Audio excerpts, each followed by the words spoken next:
The 7-seater midsize SUV diesel market is one of the hottest in the country. Most of the major manufacturers have one vehicle in this segment, and they promote the vehicles extensively. There's the Fortuner, the Montero, the Everest, the Trailblazer, and the newly released Terra. The Isuzu MUX is one of the oldest in the pack.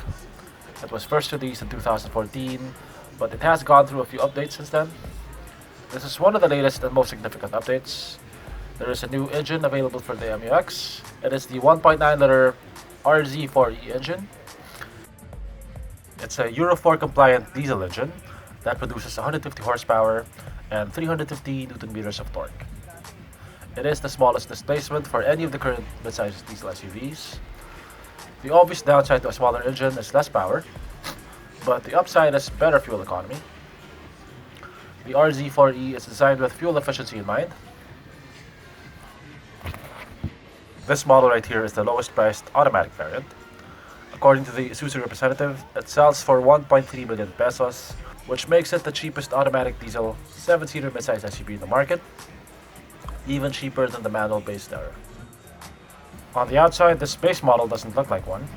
It doesn't look like a horribly stripped out version of the top-of-the-line model. There are a few downgrades, like the smaller 16-inch wheels and a few missing chrome trims, but overall it still looks good.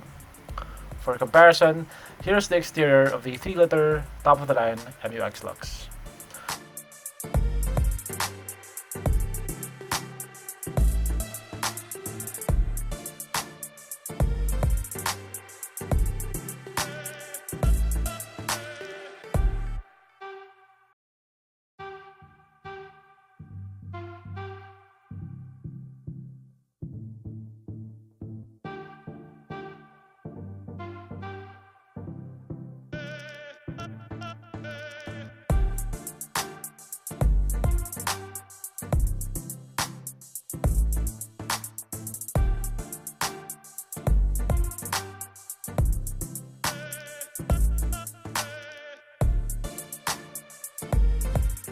You can more clearly see the cost-cutting measures on the interior. At first glance, everything looks similar to the higher trimmed versions until you start touching things. Everything is bare plastic. Nothing is padded, not even the armrests or the door inserts. The steering wheel is not padded. It is made of hard polycarbonate material. There are no buttons on the steering wheel for the stereo. There is also no cruise control. On the plus side, it does have a pretty large infotainment display, and it has built-in navigation. It does have manual climate control. You got one knob for adjusting the fan speed and one for adjusting the temperature. It is a pretty basic system. It has one 12-volt outlet at the front. Also, the handbrake is not soft padded. It is also made of hard plastic. Storage is pretty decent. You get 2 glove boxes on the passenger side, one at the top and one at the bottom. There's also a driver's side small glove box. You have 4 cup holders at the front, 2 on the dashboard and 2 on the center console. There's pretty decent storage underneath the armrest, and there's also storage on top of the dashboard. The interior is pretty basic, but it looks pretty similar to the top-of-the-line model. For comparison, here's the interior of the MUX Lux, the top-of-the-line model.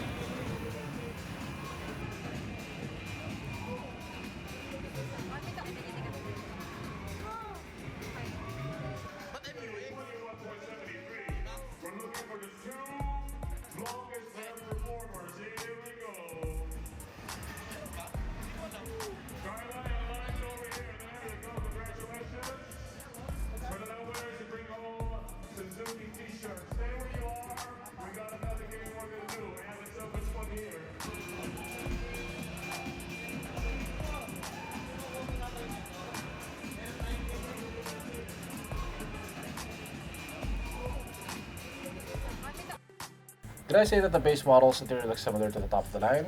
I take that back. The difference is pretty striking, but this base model is up to 220,000 pesos cheaper than the next variant, and up to 600,000 pesos cheaper than the top of the line Lux. So you have more than enough budget left over to spruce up the interior if you want to. Under normal city driving, the MUX 1.9 didn't really feel underpowered. I drove it with 3 other people on board, and it didn't feel like it was struggling. It isn't gonna win drag races with other SUVs in the segment, but winning drag races probably isn't among the list of priorities for the buyers of these vehicles. As a family vehicle, this is a good compromise between fuel efficiency and power. Like most diesels, it has a decent amount of torque, and most of that torque is available at a lower RPM range. One complaint is that the steering wheel is too stiff. It is the complete opposite of the Everest Titanium, which had steering which was almost too light. Since this is a base model variant, it is understandable that most of the surfaces are bare plastic, but I wish that they at least had the armrest padded. It couldn't have cost that much more money to have them padded. I rest my right elbow on the center armrest when driving, and I can imagine it getting uncomfortable on long drives. Or maybe I just have sensitive elbows. Overall, at this price, it's hard to say anything bad about the base model MUX. Anything negative that I can say about it can be justified by its price. If price is a major consideration for you, it is currently the best bang for buck midsize SUV.